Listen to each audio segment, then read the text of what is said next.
విద్యా సంవత్సరం ప్రారంభమైన విద్యా వ్యవస్థపై అధికార కాంగ్రెస్ ప్రభుత్వం ఎలాంటి నిర్ణయాలు తీసుకోకపోవడం దారుణమని తెలంగాణ రాజ్యాధికార పార్టీ రాష్ట్ర ప్రధాన కార్యదర్శి వట్టే జానయ్య యాదవ్ మండిపడ్డారు. సూర్యాపేటలోని ఆ పార్టీ కార్యాలయంలో ఏర్పాటు చేసిన విలేకరుల సమావేశంలో ఆయన మాట్లాడుతూ ప్రైవేట్ పాఠశాలల యాజమాన్యాలు ఇష్టారాజ్యంగా ఫీజులు వసూలు చేస్తూ దోపిడీకి పాల్పడుతున్నా సర్కార్ నిమ్మకు నీరెత్తినట్లు వ్యవహరిస్తోందని ధ్వజమెత్తారు. నిబంధనలకు విరుద్ధంగా నడుస్తున్న విద్యా సంస్థలపై జిల్లా కలెక్టర్ తేజస్, డిఓ అశోకులు తక్షణమే తనిఖీలు చేపట్టి కఠిన చర్యలు తీసుకోవాలని డిమాండ్ చేశారు. లేని పక్షంలో పార్టీ ఆధ్వర్యంలో రాష్ట్ర వ్యాప్తంగా పెద్ద ఎత్తున ఆందోళనలు చేపడతామని హెచ్చరించారు. సార్ ఏం లేదు, ఇప్పుడు ఈ విద్యా సంవత్సరం స్టార్ట్ అయింది కదా సార్. అవునవును.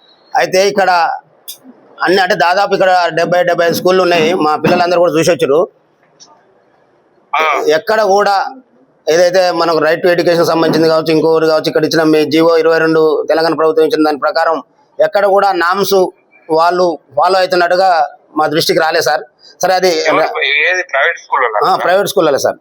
అంటే ఏం నామ్స్ ఫాలో అవుతలేరు అంటే ఇప్పుడు మనకు ఎడ్యుకేషన్ యాక్ట్ ప్రకారం ఏదైతే గ్రౌండ్ కావచ్చు, ఫైర్ సేఫ్టీ కావచ్చు, మరుగుదొడ్డు కావచ్చు, ఇంకోటి గ్రౌండ్ కావచ్చు, మిగతా అన్నిటి మీద అదంతా ఉంది నా దగ్గర.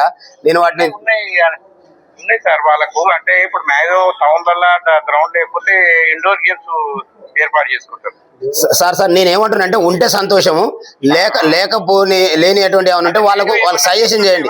నేను చెక్ చేసి మళ్ళా నేను యాక్షన్ తీసుకుంటా ఎందుకు లేవనేది. ఓకే, మంచి మాట చెప్పారు సార్. అయితే మేమేమంటున్నాం అంటే వాటి మీరు ఒకసారి విజిట్ చేస్తే మీ దృష్టికి వస్తాయి. మీ దృష్టికి వచ్చినాయి మీరు ఫుల్ఫిల్ చేపిస్తారు, మా దృష్టికి వచ్చినాయి మీ ద్వారా మేము చేపించగలుగుతాం. దాని తర్వాత ఫీజుల విషయానికి వస్తే అక్కడ పేరెంట్స్ కమిటీని కానీ లోకల్ పొలిటికల్ కమిటీ కానీ వేసి ఫీజుల కమిటీని బహిర్గతం చేయాలి. ఫీజుల పట్టిక అనేది మా డిమాండ్ సార్. అది ఎక్కడ కూడా స్కూల్లో లేదు. వారు ఎవరు ఇష్టం వచ్చిన రేటు వాళ్ళు మెయింటైన్ చేస్తారు. సరే, ఉన్నోడు ఇస్తుండు, లేనోడు అడ్మిషన్ దొరక్క బయటకు వచ్చి చదువు మధ్యాహ్నం బంద్ చేసుకుని పోవాల్సిన పరిస్థితి వస్తూ ఉంది. ఇంకోటి అక్కడ స్కూళ్ళల్లో పుస్తకాలు, బెల్టులు, అన్ని రకాల షూలు, వీటన్నిటి పిల్లల్ని ప్రైవేట్ స్కూళ్ళలో తోడు ఎందుకు గవర్నమెంట్ స్కూళ్ళనే పంపిస్తే అయిపోతుంది. ఎందుకు ఇవన్నీ పైసలు దండగా పెట్టుకుంటారు తల్లిదండ్రులు. అంటే మేము ఎక్కడ పోయినా గ్రామ సభలలో అది చెప్తారు కదా సార్. నేను ఏమంటున్నానంటే మీరు ప్రైవేట్ స్కూల్లో పోవద్దు అనేది మంచిగా ఉంది. ప్రభుత్వ పాఠశాలకు వస్తే నువ్వు ప్రభుత్వ పాఠశాలకు వస్తే టీచర్ ఉండే అటెండర్ లేడు, అటెండర్ ఉంటే మరుగుదొడ్డి లేదు, మరుగుదొడ్డి ఉంటే మంచినీళ్ళు పెడతలేడు. ఈ వసతులన్నీ కల్పిస్తే మీరు ఇప్పుడు ఇలా సార్ మరుగుదొడ్లు ఉన్నాయి, అటెండర్లు ఉన్నారు, మీరు చెప్పిన అన్ని ఉన్నాయి, టీచర్లు ఉన్నారు, అందరు ఉన్నారు సార్. నేను ఇప్పుడు మీరు చెప్పిన స్కూల్ కు నేను అన్న వస్తాను, లేకుండా నేను చెప్పిన స్కూల్ కు మీరు రండి. ఇవన్నీ కనుక ఉన్నాయంటే అసలు ఈ రాష్ట్రం ఇంకేముంది సార్? ఇంతకంటే ఎక్కువ ఏం కావాలి? నేను ఏమంటున్నాను, మనం పోకున్నా కానీ ఫోన్లో ఇక్కడ నిలబడి మనము ఫోన్లో కన్ఫర్మ్ చేసుకోవచ్చు సార్. నేను ఏమంటున్నానంటే ప్రత్యక్షంగా మీరు ఒక స్కూల్ పేరు చెప్పండి సార్. ఏడ మరుగుదొడ్డి లేదు సార్ సార్ నేను ఒకటే మాట చెప్తాను. నేను ఎక్కడో ఎందుకు సార్, నా ఊళ్ళోనే లేదు. గాంధీనగర్ ఉన్న స్కూల్లో అటెండర్ లేడు సార్. నాకు అటెండర్ లేక 15 సంవత్సరాలు సార్. వంట చేస్తాడు సార్. మీరు ఇప్పుడు ఏమన్నారంటే 10 మంది పిల్లలకు వాళ్ళు స్లీపర్లు అటెండర్లు, స్లీపర్ అయినా అటెండర్ అయినా వంట మనిషి అయినా వాళ్ళంతా ఒకటే కదా సార్. డిఓ గారు దయచేసి నేను ఏమంటున్నానంటే 5 మంది పిల్లలున్నా 4 పిల్లలున్నా వాళ్ళకు విద్య అందటం అనేది, విద్య అంటే అన్ని సబ్జెక్టులు చెప్పడం అనేది బాధ్యతే కదా ప్రభుత్వాన్ని.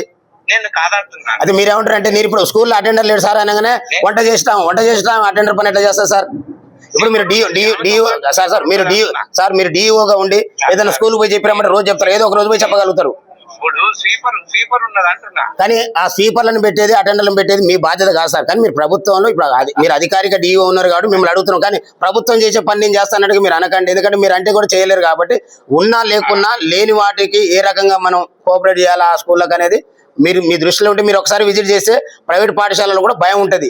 ఇంకోటి ఏంటంటే ఫీజుల విషయానికి వస్తే అడ్డగోలిగా వాళ్ళు ఇష్టం వచ్చినట్టుగా ఫీజులు చెప్పి, ఇంకోటి స్కూళ్ళల్లో స్ట్రెంత్ కూడా ఎంతమంది టీచర్లు వాళ్ళ క్వాలిఫికేషన్ అక్కడ ఆ టీచర్ ఉండడు, ఆయన పేరు ఎక్కడో వాడు ఎక్కడో పని చేస్తాడు, ఆయన పేరు పెట్టుకొని ఇక్కడ అడ్మిషన్లు నడుస్తాడు. చెప్పేటోడు ఒకడు, రిజిస్టర్లో ఉండే పేరు ఒకటి ఉంటుంది. నేను ఏమంటున్నా అంటే ఇప్పటి వరకు మన స్కూల్కి వచ్చిన ఫోన్లే మాట్లాడుతుంది, ప్రజాప్రతినిధులు అందరూ ఫోన్లు చేస్తారు చేస్తారు సార్. ఇంకోటి స్కూల్ చూడనిస్తలేరు నన్ను. డిఓ గారు మాట్లాడే అవుతున్నది. అసలు సార్, సూర్యాపేటలో చాలా మంది ఫోన్లు చేసే వాళ్ళు ఉన్నారు సార్. డిఓ గారు జర సార్ నేను చెప్పేది ఒకటి ఏనండి. చేసుకొని ఇస్తలేదు నా పని. డిఓ గారు మీ పని మీరు చేస్తున్నారు, మంచిగా చేస్తున్నారని మేము మీకు ఫోన్ చేస్తున్నాం. మీరు పని చేయకపోతే మీకు ఫోన్ చేయం, కానీ మీ పని మీరు చేస్తున్నారు. కానీ ఇంకా